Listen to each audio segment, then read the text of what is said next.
Hey everybody, Nicole here, the registered dietitian over at Remix. Today is Earth Day. It's a beautiful day out, sun is shining. Get out and get your vitamin D for sure. I wanted to give you some tips today on mental health as well. This is something that we've definitely seen has been affected even more so in the last few years, even since COVID hit. I also, as a dietitian, work in a behavioral hospital where I help people with mental health all the time.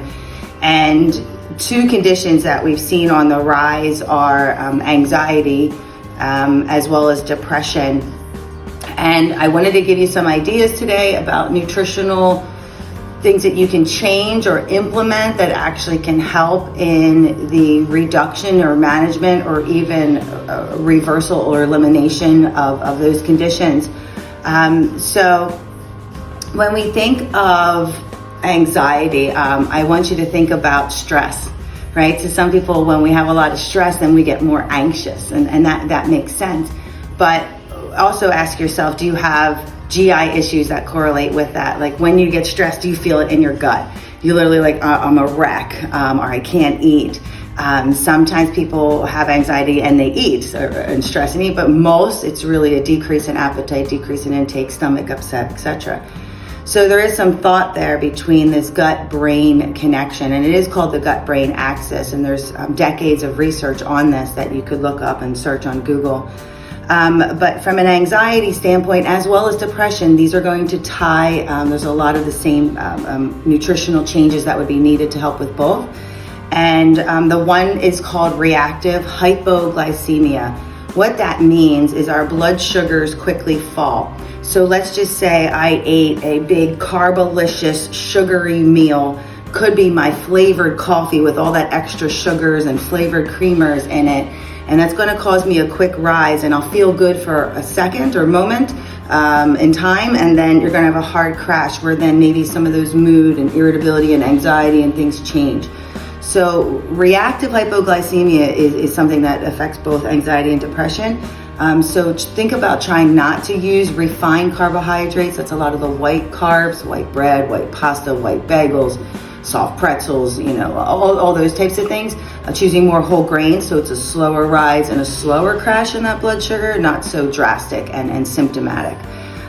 So that's one thing. And reducing those sugars, your sugar intake altogether, whether that's desserts, flavored yogurts, all your dressings, really start to look at things of where you're getting those sugars from that might be causing those highs and lows.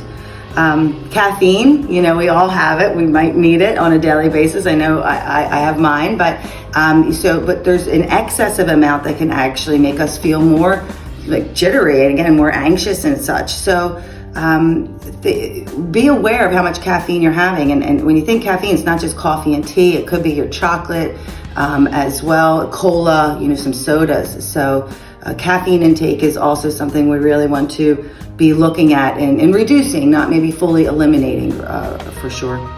So other modifications would be realize if you have gut issues with a certain food, meaning like a food allergy. Maybe it's not just a food sensitivity or food intolerance. So even in the depression chapter, as well as an anxiety chapter here of the current research that's out, it's talking about food allergies. Would you ever think that your food allergy has to do with your depression? Or your food allergy has to do with your anxiety. So this might be something where you just go see an allergist and you get all the food tests done, so you're aware that, okay, that's not one of the causative factors or something at play in regards to these conditions. Again, this gut-brain connection, the anti-candida diet would be beneficial for those specifically with depression. Anti-candida, I think candida is yeast, right? And we get yeast production in the body, and it can be everywhere in our body, not just gastrointestinally. And the anti-candida protocol is pretty restricting, but it's not lifelong that needs to necessarily be followed.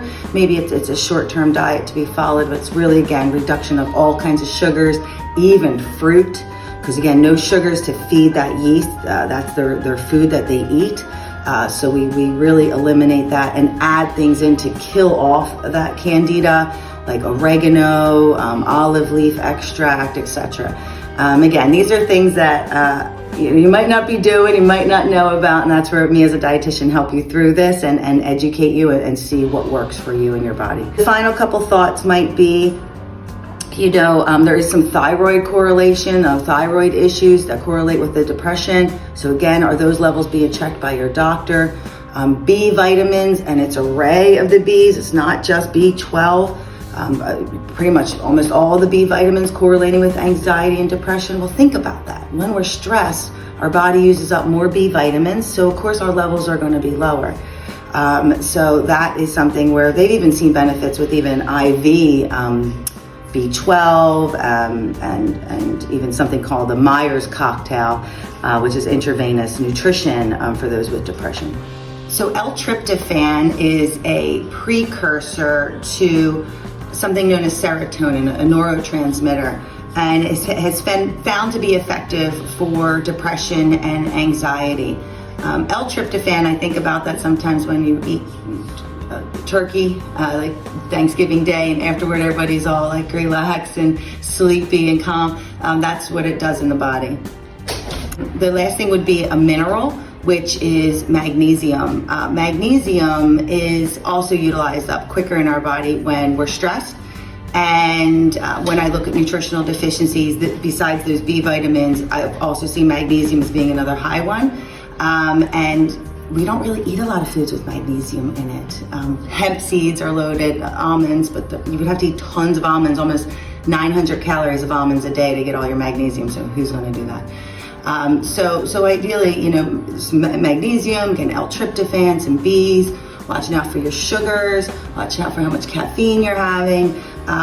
You might have some gut issues going on, candida, anti-candida diet, etc. And so if you're like, oh my gosh, this is so overwhelming, I don't even know where to start, set up a consult with me. It's usually covered by your health insurance. If you're a Remix member, you all get a free consult with me anyway. But the health insurances, I'm pretty much in network with all the main plans out there. So if you need to reach me personally, my email is my company name, which is functionalhealthcenter@gmail.com. And I can always check your coverage and make sure you're all good. But these mental health diseases, maybe with these tips that I'm providing to you today and you're able to instill them, we can start to see some of these rates of them decrease. So good luck and good luck on your journey.